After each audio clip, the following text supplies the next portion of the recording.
Bismillahirrahmanirrahim. Assalamualaikum warahmatullahi wabarakatuh.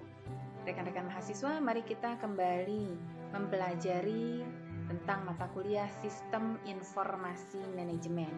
Kali ini adalah bagian kedua dari mata kuliah ini.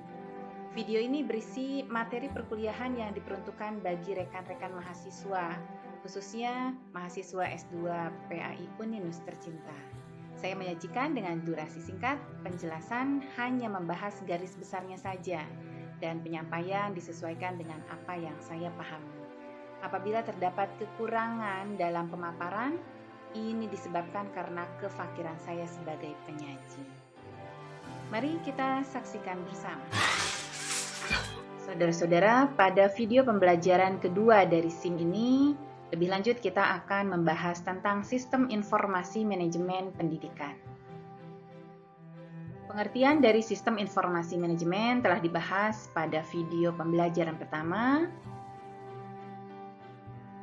Demikian pula dengan pengertian Sistem Informasi Manajemen. Kita pahami pada video sebelumnya, data yang diolah dan dianalisis ini akan menjadi sumber informasi yang berguna bagi para pengambil keputusan.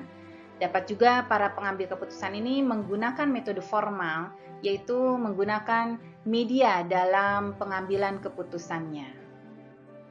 Bagaimana kita ketahui bahwa para manajer dalam mengambil keputusan ini dapat diimplementasikan dalam melakukan perencanaan, pengorganisasian, pelaksanaan, dan pengawasan atau pengendalian.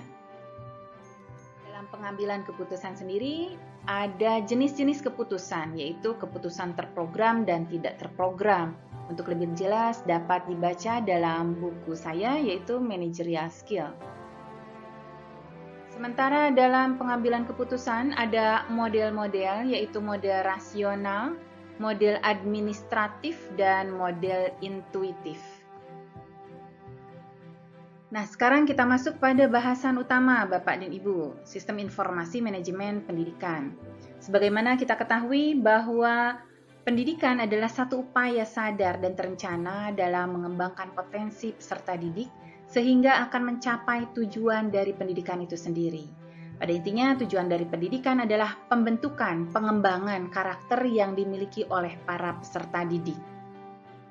Dengan demikian, Sistem informasi manajemen di lingkungan pendidikan berarti bagaimana informasi-informasi yang bermanfaat dapat diambil oleh para pemangku kebijakan dalam mengambil keputusan-keputusan guna mencapai tujuan pendidikan itu sendiri. Kita ketahui bahwa ada 3 lingkungan pendidikan, yaitu lingkungan pendidikan informal, lingkungan pendidikan formal, dan lingkungan pendidikan non-formal. Lebih lanjut, kita akan membahas bagaimana sistem informasi manajemen di lingkungan pendidikan formal. Pengambilan keputusan yang dapat diambil tentu didasari dari informasi-informasi tentang komponen pendidikan itu sendiri, yaitu ada komponen tujuan, isi, peserta didik, atau output dari pendidikan ini. Kemudian ada pendidik, proses pembelajaran, sarana-prasarana, pembiayaan, pengelolaan, dan evaluasi. Semua komponen ini menjadi dasar dari informasi bagi para pemangku kebijakan untuk pengambilan keputusan guna mencapai tujuan pendidikan yang sudah ditetapkan. Oleh karena itu, ketika membahas sistem informasi manajemen pendidikan, tentu ini lingkupnya sangat luas sekali, saudara-saudara, di mana pengambil keputusan ada di level paling tinggi, yaitu misalnya untuk di level makro. Di sini ada pemerintah, maka pemerintah ini mampu mengambil satu keputusan dengan menetapkan kebijakan-kebijakan di dalam lingkungan pendidikan. Oleh karena itu, kita sudah mengetahui bahwa ketika pemerintah mengambil satu kebijakan, maka akan dituangkan dalam undang-undang misalnya, kemudian peraturan pemerintah, dan yang lainnya. Kebijakan yang dikeluarkan oleh pemerintah dalam bentuk perundang-undangan ini kemudian akan diturunkan dalam tataran MAESO. Tataran MAESO ini misalnya adalah lembaga pendidikan. Pengelola lembaga pendidikan tentu membutuhkan informasi yang bermanfaat guna melaksanakan apa yang sudah ditetapkan dalam perundang-undangan yang ditetapkan oleh pemerintah. Sementara dalam level mikro, di mana pelaksana dari pendidikan ini, yaitu misalnya adalah guru-guru atau dosen, dosen dan guru tentu memiliki kepentingan dalam melaksanakan proses pembelajaran, sehingga akan sangat membutuhkan informasi-informasi yang mendukung kegiatannya. Semua kegiatan tentu diarahkan dalam rangka mencapai tujuan pendidikan, yaitu memunculkan peserta didik yang berkarakter, beriman, bertakwa kepada Tuhan Yang Maha Esa, berakhlak mulia, sehat, berilmu, cakap, kreatif, mandiri, demokratis, dan bertanggung jawab. Pengambilan keputusan di lingkungan MAESO dan mikro akan saya soroti, khususnya adalah untuk pembelajaran agama Islam. Nah, untuk kepala sekolah, tentu memiliki kewenangan yang paling tinggi di lingkungan sekolah dalam pengambilan kebijakan atau pengambilan keputusan. Contohnya, ketika guru PAI masih kurang, maka kepala sekolah berdasarkan informasi kekurangan guru PAI di lingkungan tempat dia bekerja, maka berhak untuk melakukan rekrutmen terhadap guru PAI sesuai dengan kuota yang dibutuhkan. Berikutnya juga kepala sekolah perlu mengambil keputusan untuk merencanakan pengembangan kurikulum PAI misalnya. Dan bagaimana sarana prasarana yang mampu mendukung pembelajaran agar lebih berkualitas. Semua tentu juga akan didukung oleh perencanaan pembiayaan. Semua ini tentu dalam kapasitas kepala sekolah sebagai seorang pemimpin untuk melaksanakan aksinya, apakah memang akan melakukan rekrutmen, kemudian merencanakan pengembangan kurikulum, penyediaan sarana prasarana dan pembiayaan yang memang mampu memberikan kualitas yang baik dalam proses pembelajaran pendidikan agama Islam.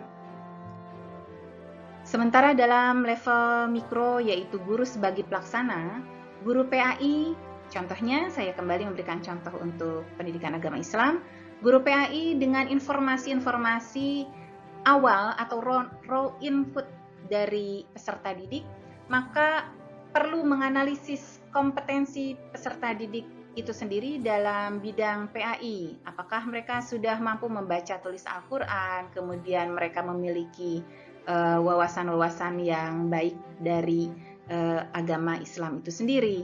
Maka ini perlu direncanakan. Oleh karena itu, merencanakan pendidikan agama Islam ini harus disesuaikan dengan kondisi psikologi dari peserta didik.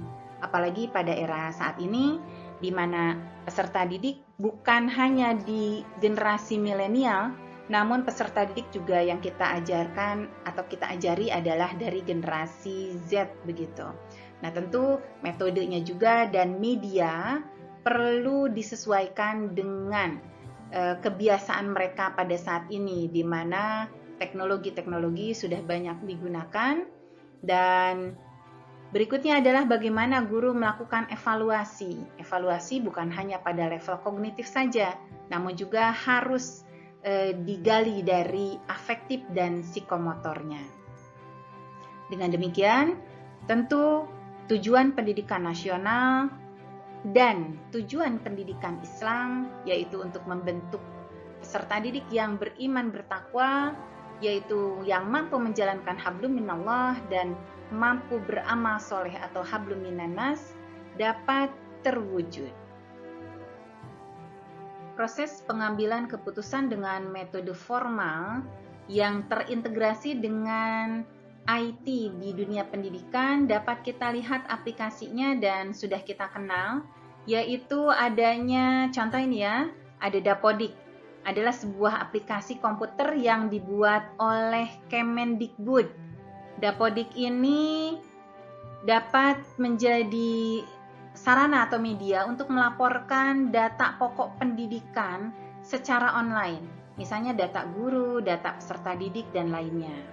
Sementara untuk EMIS ini adalah sistem pendataan pendidikan yang dikelola oleh Kemenak. Nah, di EMIS sendiri ada turunannya lagi, ada sebuah aplikasi lagi yaitu Siaga Pendis. Siaga Pendis ini adalah sebagai sistem informasi untuk administrasi guru agama pada sekolah umum. Sedangkan untuk di lingkungan perguruan tinggi, misalnya di sini ada LMS, yaitu Learning Management System. Di sini adalah media untuk pembelajaran secara daring ya, atau secara online. Di kampus Uninus kita menyebutnya dengan SIAKAD, Sistem Informasi Akademik. Dari data yang terkumpul dalam sistem yang terintegrasi dengan IT inilah Bapak dan Ibu dapat digunakan oleh para pemangku kebijakan untuk pengambilan keputusan dalam berbagai komponen pendidikan. Selanjutnya, bagaimana dengan sistem informasi manajemen di lingkungan pendidikan Islam? Akan dibahas pada video berikutnya, so stay tune. Terima kasih. Wassalamualaikum warahmatullahi wabarakatuh.